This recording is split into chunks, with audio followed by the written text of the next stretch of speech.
Selamat pagi, salam sejahtera. Habislah Tun Mahathir Mohamad kali ini.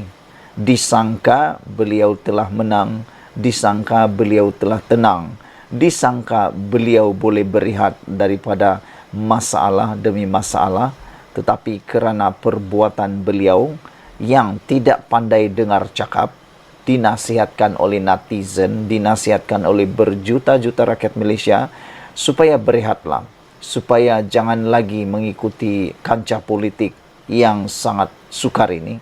Dan beliau sesungguhnya tanpa mengikuti apa-apa politik pun sudah jadi legenda, sudah jadi satu negarawan yang patut disanjung tinggi. Namun oleh kerana ketegaran, kedegilan dan sikap Tun Mahathir Mohamad yang tidak mahu mendengar nasihat daripada netizen yang suruh beliau berehat, hari ini beliau kini di dalam keadaan yang paling kritikal. Bagaimana tak kritikalnya Anwar Ibrahim yang selama ini pun tak pernah mengheret Mahathir ke mahkamah. Kali ini beliau sanggup mengheret Mahathir ke mahkamah dengan tidak menarik balik ucapan beliau. Dan Mahathir pula bersungguh-sungguh meneruskan langkah undang-undang, tindakan undang-undang terhadap Anwar Ibrahim. Ramai netizen yang memberikan komen dalam ruangan konten saya. Mereka kata Mahathir Mohamad sebenarnya tersilap langkah. Beliau sepatutnya tidak menyaman Anwar supaya hidupnya di saat senja ini menjelang 99 tahun yang tak tahu bila akan berakhir, kerana usia beliau itu pada bila-bila masa boleh dipanggil oleh ilahi. Beliau sepatutnya berehat dan bukan menyibukkan diri dengan tindakan undang-undang ini. Bayangkan dengan umur 98 tahun, mampukah lagi, ini persoalan kita, mampukah lagi Mahathir Mohamad berulang alik ke mahkamah sedangkan dengan umurnya yang begitu sudah lanjut. Saudara-saudara, dalam satu tindakan undang-undang, ianya bukan mengambil masa seminggu dua sahaja. Ianya tidak mengambil masa yang sangat singkat. Kadang-kadang ada yang mengambil masa sehingga 5 ke 7 tahun. Bayangkan kalau Tun Mahathir Mohamad ambil masa 3 tahun dalam tindakan undang-undang bersama Anwar Ibrahim ini terhadap Anwar Ibrahim. Bermaksud pada waktu itu Mahathir Mohamad sudah berusia lebih 100 tahun. Persoalannya, waktu itu Mahathir Mohamad masih hidup atau sudah mati. Dan kalau itu berlaku, sepatutnya seperti yang dikatakan oleh netizen, ini masanya Tun Mahathir perlu berundur diri, perlu berehat.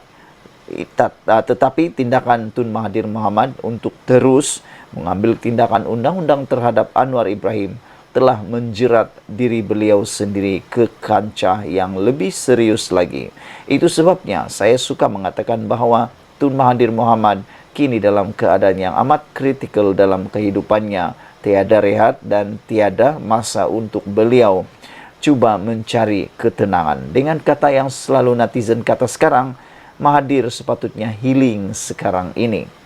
Dan oleh kerana tindakan Tun Mahathir Mohamad meneruskan tindakan undang-undang terhadap Anwar Ibrahim, seorang pemimpin daripada UMNO yang paling terkenal dan paling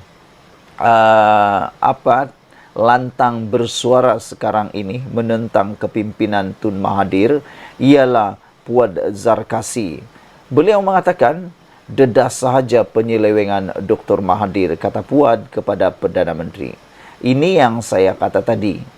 Dengan usia yang 98 tahun dan tak lama lagi menjelang 100 tahun, bayangkan kalau semua perkara yang pernah dilakukan oleh Tun Mahathir Mohamad, tidak pedulilah yang baikkah atau yang burukkah, perlu dihadapi oleh Tun Mahathir. Dan kalau itu semua terdedah, didedahkan sepenuhnya, saya fikir ini bukan satu kebaikan, ini bukan perkara yang baik kepada kehidupan Tun Mahathir Mohamad. Lebih-lebih lagi, beliau kini sudah menginjak waktu pukul 9. Tinggal mau dekat jam 12. Kalau sudah jam 12, itu memang sukar untuk kita percayai lagi. Saudara-saudara sekalian, kenyataan bekas Perdana Menteri Tun Dr. Mahathir Mohamad mengenai saman terhadap Datuk Seri Anwar Ibrahim mendapat perhatian Ahli Majlis Kerja Tertinggi MKT UMNO Datuk Puad Zarkasi. Puad yang juga Ahli Dewan Undangan Negeri Adun Rengit mencadangkan agar Perdana Menteri mendedahkan penyelewengan Dr. Mahathir ketika menjawat jawatan Perdana Menteri yang keempat. Bila masa Tun Mahathir tidak gaduh dengan orang, semua orang dia gaduh. Dengan Sultan dia gaduh, dengan semua Perdana Menteri dia gaduh, dengan timbalan Perdana Menteri bawahnya pun bergaduh, kata Puan Zarkasi. Saudara-saudara sekalian, ketika Mahathir menjawab, dia kata siapa yang nak gaduh?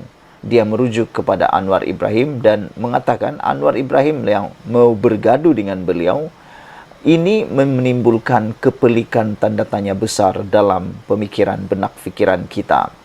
Dan ada kebenaran apa yang dikatakan oleh Puan Zarkasi ini apabila beliau kata, bila masa Tun Mahathir Mohamad tidak bergaduh dengan orang. Ini persoalan dia. Yang Mahathir perlu jawab. Bila masa dia tak gaduh dengan orang? Bila masa? Cuba anda jawab. Sebab kita nampak memang betul semua orang dia gaduh, kata Puan Zarkasi. Dengan Sultan dia gaduh, dengan semua Perdana Menteri dia gaduh. Hampir semua Perdana Menteri yang ada selepas Tun Mahathir Mohamad, semuanya ada yang ditentang oleh Tun Mahathir Mohamad, dikritik oleh Tun Mahathir Mohamad. Dia tidak tenang selagi dia tidak nampak apa yang mau dikritik. Yang menariknya, sepatutnya Tun Mahathir selepas dia bersara tempoh hari, beliau janganlah terlalu lagi ambil kisah ataupun campur tangan dalam urusan pentadbiran negara. Biarkan saja Perdana Menteri itu yang mengurus. Tapi Tun Mahathir Mohamad memang macam yang dikatakan oleh Puan Zarkasi ini, semua orang dia gaduh. Dengan Sultan pun dia gaduh, dengan sebuah Perdana Menteri dia gaduh, dengan timbalan Perdana Menteri bawahnya pun gaduh, kata Puan Zarkasi. Dia gaduh dengan Ketua Hakim, Peguam Negara dan UMNO. Dia juga gaduh dengan Mukriz anaknya. Sebab itu dia keluar daripada Parti Pejuang. Paling pelik, paling teruk sekali dia gaduh dengan rakyat. Semoga Perdana Menteri yang ke-10 dedah sahaja penyelewengan Tun Mahathir. Bukan gaduh. Itu amal ma'ruf nahi munkar. Jelas Puan dalam satu kenyataan. Puan berkata demikian mengulas kenyataan 7 peranggan bekas ahli Parlimen Langkawi itu yang berkata akan meneruskan tuntutan saman terhadap Anwar sebaik lanjutan tuntutan menarik balik kenyataan yang didakwa memfitnahnya. Mahathir mengambil tindakan demikian apabila Anwar mendakwa bekas Perdana Menteri itu yang mengetuai pentadbiran selama 22 tahun di bawah Kerajaan Barisan Nasional dan 22 bulan semasa Pakatan Harapan memerintah pada 2018 mengkayakan diri dan keluarganya ketika berkuasa. Kenyataan itu dibuat Anwar pada Kongres Nasional khas PKR. Hari ini adalah hari terakhir untuk Presiden PKR itu menjawab notis tuntutan selepas menuduh Dr. Mahathir menyalahguna kuasa untuk memperkaya diri dan keluarga. Malah Mahathir turut berkata jika Anwar gagal berbuat demikian setelah menarik balik tuduhan tersebut, beliau akan terus mengarahkan peguamnya mengambil tindakan undang-undang. Pada 28 Mac lalu, Mahathir mengumumkan peguamnya menuntut Anwar menarik balik kenyataan dalam tempoh 7 hari. Dan sudah dinyatakan, telah disahkan bahawa Anwar Ibrahim tidak menarik balik kenyataan itu dan bersedia berhadapan dengan Mahathir di mahkamah. Sekian dulu untuk kali ini. Jangan lupa share video ini. Kita jumpa lagi. Bye-bye.